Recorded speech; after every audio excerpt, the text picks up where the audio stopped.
அவர்லாம் எப்படி ஓட்டு கேட்டு நிற்கிறாருன்னு தெரியல எங்களுக்கு. ரோடு எங்கே சார் போட்டாங்க? காவாவுக்கு அளவு எடுத்துகிட்டு போனாங்க. எலெக்ஷன் இது டிக்ளேர் பண்ணுறதுக்கு 15 நாளைக்கு முன்னே நகராட்சியிலேருந்து நோட்டீஸ் கொடுத்தாங்க. காவா மறுபடியும் அகலப்படுத்தி 10 அடி நோண்ட போகிறோன்னு. நேற்று பெஞ்ச மழையில் காவா பார்த்தீங்கன்னா கடை ஃபுல்லாக தண்ணி தான் வந்ததே தவிர ஒன்றும் இது கிடையாது.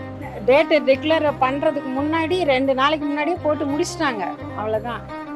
அது வரைக்கும் இதே குண்டுக்குழியில தான் நான் நடந்தேன். நேற்று வந்திருக்கணும் சார். நீங்கள் நேற்று வந்துருந்தீங்கன்னா அந்த காமராஜர் நகர் சிஎம் செல்லுக்கே அனுப்பிட்டாங்க வீடியோ எடுத்து. கேவலமான ஆவடி அப்படின்ட்டு. அவர்லாம் எப்படி ஓட்டு கேட்டு நிற்கிறாருன்னு தெரியல எங்களுக்கு. யாருமே போட மாட்டாங்க. எல்லாரும் அவருக்கு தலையாட்டிப்பாங்களே தவிர நிறைய மாற்றம் தான். ஒரு போன பொங்கலுக்கெல்லாம் ஒரு 10 பைசா கொடுக்கல. அதே இந்த வருஷம் அவருக்கு ஆட்சி வரணும்னு எல்லா சலுகையும் செஞ்சாரு. எங்க வரி பணத்துல தான் செய்யறாரு. அவரு சொந்த காசுல செய்யல.